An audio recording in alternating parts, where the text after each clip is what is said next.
siang Kak Lili. Selamat siang Kak. Waduh, gimana nih kabarnya Kak Lili hari ini? Alhamdulillah hari ini baik banget ya. Oke. Terima kasih banyak BTW Kak Lili udah mau nyambut kami di sini dengan suasana yang santai ini. Saya Rival dari Master FM Kak. Sebenarnya Kak, kita tuh udah lama banget Kak pengen ngulik rahasia dapur dari Aura Glow ini, dari miliknya Kak Lili ini brandnya, terutama soal kenapa sih Kak brand ini tuh terasa begitu dekat gitu sama konsumennya. Itu terasa banget loh Kak, kayak kita juga bisa ngeliat di pasarnya gitu. Nah hari ini tuh Val pengen banget Kak mau ngobrol-ngobrolin gitu, mau nanya-nanya dikit soal strategi PR interpersonalnya dari Kak Lili. Kayak gimana sih Kak Lili tuh memaintain bisnis itu gitu. Gimana, siap nggak? Siap banget dong Kak Fat. Oke. Tapi panggil Lili aja ya Kak, biar ngobrolnya tuh lebih santai. Oke Kak Lili, jadi mungkin langsung aja ya ke sesi tanya jawabnya. Jadi gimana sih Kak intinya tuh kayak definisi PR interpersonalnya Aura Glow tuh gimana Kak? Soalnya kayak ada tuh brand-brand kosmetik lain yang katanya juga interpersonal ini, tapi malah ujung-ujungnya jadi robot yang balasnya di DM. Jadi simpelnya gini Kak, PR interpersonal itu kan seni mendengarkan dan merespon dengan hati, bukan dengan template. Wah bener nih. Kita juga menyadari di industri kecantikan itu kan sangat emosional ya Kak.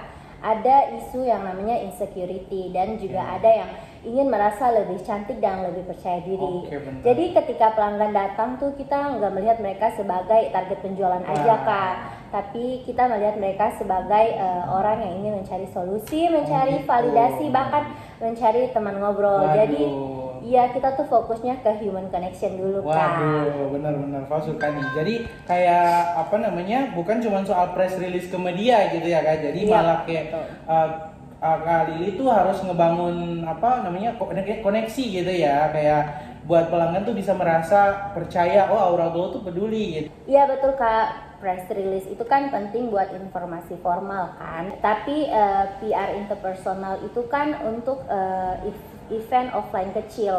Oke.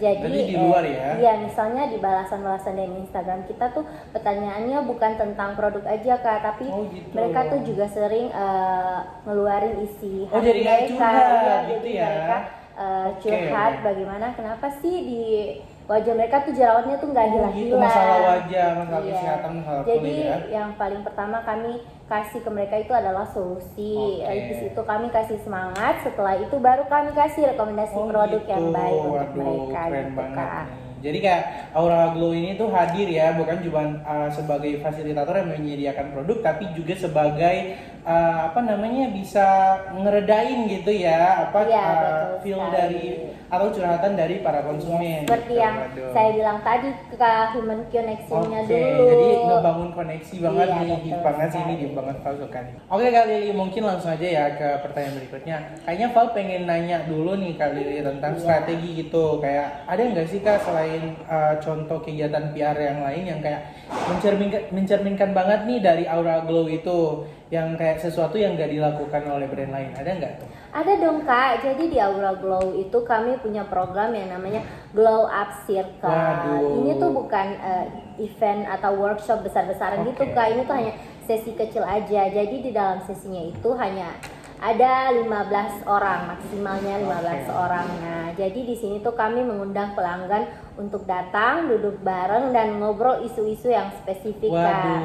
Ya, jadi misalnya tuh kayak gimana sih kita menghindari kulit sensitif atau tips kilat make up untuk kalangan muda. Jadi kayak kedengarannya malah kayak terapi kelompok gitu ya Kak? Iya, betul sekali, hampir mirip kayak gitu Kak. Cuman bedanya di sini tuh kami hadir sebagai fasilitator. Jadi kami menyediakan safe space-nya dan juga produknya. Tapi di sini kami nggak ada pemaksaan untuk membeli sama sekali kok Kak. Jadi kami cuma ingin mereka tuh atau pelanggan kami tuh merasa bahwa solusi dan validasi itu datang dari komunitas Kak. Nah, jadi Aura Glow hadir di tengah-tengahnya untuk menghadirkan itu Kak. Dan bahkan di sesi ini Kak, kami juga sering mendatangkan ahli skincare langsung. Jadi pelanggan yang ikut sesi ini, mereka tuh bisa menanyakan langsung ke ahli skincare. Waduh, berarti bisa kayak langsung bebas gitu ya. Konsumen tuh bisa ngerasa bahwa waduh, kayaknya Aura Glow itu beda gitu dari Iya, Kak. brand-brand lain karena langsung ada ngehadirin gitu Iya, ahli skincare-nya. makanya Waduh. level pendekatannya udah beda kan, Iya Kak? benar, Val setuju sih Kak. Kayaknya strategi ini tuh menurut Val strategi yang paling kuat buat naikin satu brand gitu. Iya, Jadi orang-orang tuh bakalan keset gitu mindsetnya bahwa waduh kayaknya mendingan Aura Glow aja deh, Iya, beda betul gitu kan, sekali. langsung Iya. sama ahlinya, langsung Iya, dihadirin gitu ahlinya sama kita. Jadi Iya, betul. ngebuat suasana meet and greet itu jadi lebih gimana ya, kerasa gitu vibes-nya gitu ya. Iya, betul Waduh, sekali, ini Kak. sih keren banget sih, Val suka yang ini. Oke Kak Lili, Val tuh sebenarnya setuju banget sama strategi ini karena kesannya tuh kayak waduh ini berat banget tapi kayak bisa kerasa gitu ya impactnya ya, dan walaupun butuh energi dan tenaga yang ekstra gitu. Jadi pertanyaan terakhir nih Kak Lili, Val tuh Iya. mau nanya gimana sih Kak Lili tuh memastikan personal touch ini tuh bisa konsisten gitu sama pelanggan, apalagi kan sekarang udah punya tim ya kan. Iya. Waduh, yang mungkin kayaknya bisa melayani ratusan atau bahkan ribuan per hari. Iya, nah, Oke, jadi gimana tuh? Kak, jadi ini tuh sebenarnya APR atau homework yang paling besar Kak di Aura Oke, Glow. jadi kayak PR gitu ya yang masih iya, berat ya paling buat berat Aura. dan paling besar.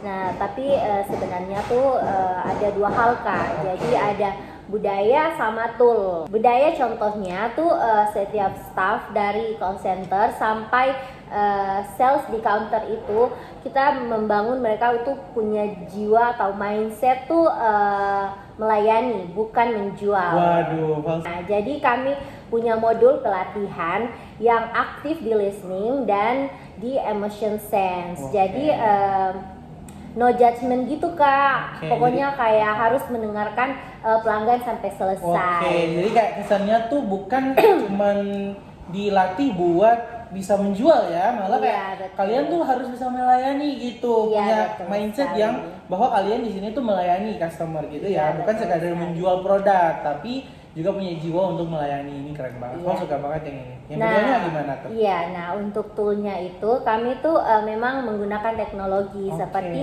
CRM, Customer Relationship Management. Tapi di sini tuh kami bukan menggunakan untuk balas chat otomatis gitu Oke. Kak. Jadi kami tuh menggunakan ini tuh sebagai pengingat. Wah, Nah, gimana tuh misalnya? pengingat? Misalnya tuh kayak oh pelanggan ini nih dia pernah komplain tentang toner warna pink. Wah. Atau misalnya pengingat bahwa oh pelanggan yang satu ini nih produknya jangan dikirim ke rumah ya, di rumah itu nggak ada orang, Oke, harus waduh. dikirim ke kantor. Oke, spesifik banget ya Iya. jadinya ya.